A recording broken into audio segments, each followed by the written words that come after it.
So 88.1 The Berg is the college radio station. You know, we're a student-run organization, much like Cat TV, much like The Observer. It's giving students an opportunity to, if they want to pursue radio, then they have this outlet. If they want, and same thing with the paper. If they want to pursue The Observer, if they want to pursue television work, then they can work with Cat. So how it's all the kind of the same thing. We have a very strong media connection, and the Berg itself, we're trying to partner up with each of the different outlets the students have, so that we can make a big conglomerate media.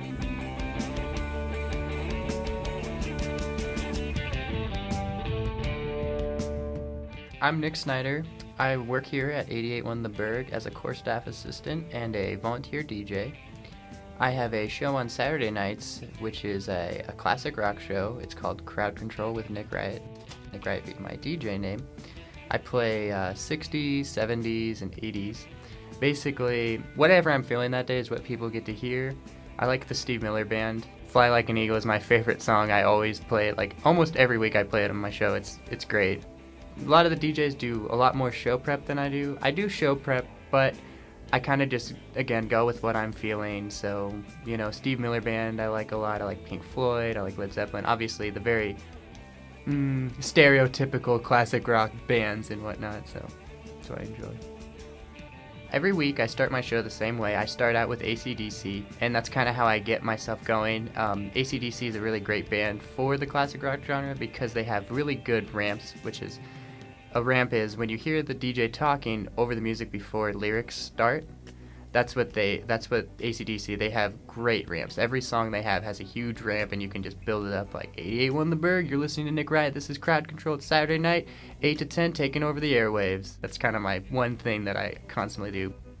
I'm not sure if I necessarily want to be a DJ when I grow up. I do, in my major.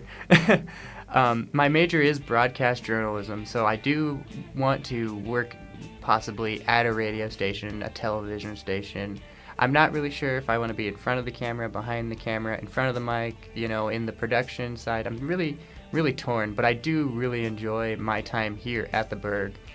As the core staff assistant, I'm involved with so much as far as production and promotions and marketing, and basically I put my hand in everything because the job of a core staff assistant is we are everyone's assistant. If promotions need help, I'll help them. If marketing needs help, I help them. If production needs help, I help them.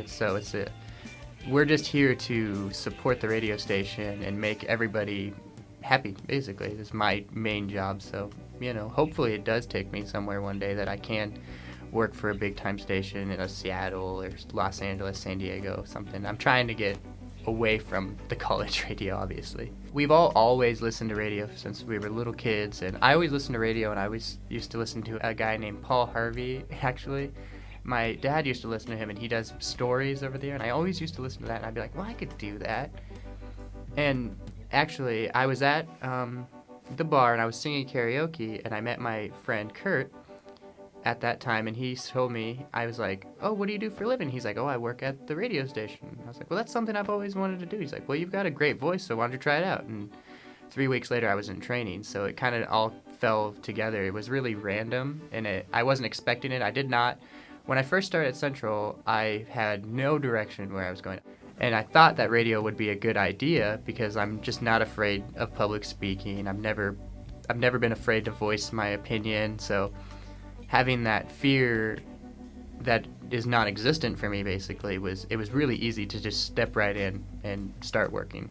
Next quarter, actually, I'm taking Crowd Control off the air. I just got my own show sponsor. I hustled really hard, and I actually locked down a sponsorship. Won't tell you which one it is. You have to listen to find out. It's, again, Saturday nights from 8 till 10. Crowd Control with Nick Riot. But next quarter, I'm the DJ that does the 10 to midnight show right after me. He always comes in, and we decided that we're always playing off each other. We're always fooling around in like the half hour between my show and his show. So we decided that we're going to do a new show next quarter. It's called Random Riot with Nick Riot and Random D, and we're going to be doing a very similar show to how my Crowd Control show plays out, with the classic rock, obviously, but we're going to make it more, obviously, more bit-driven.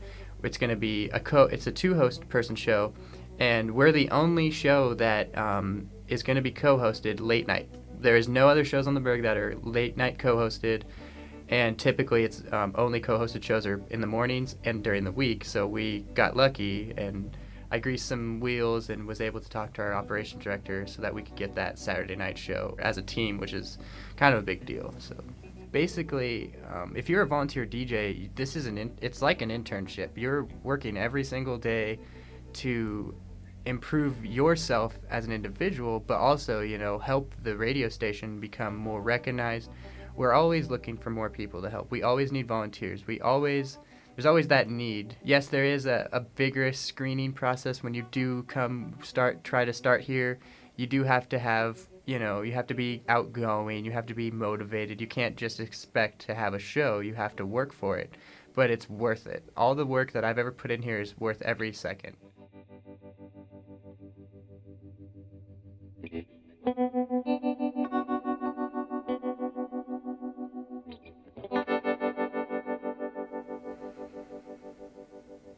My favorite color is blue.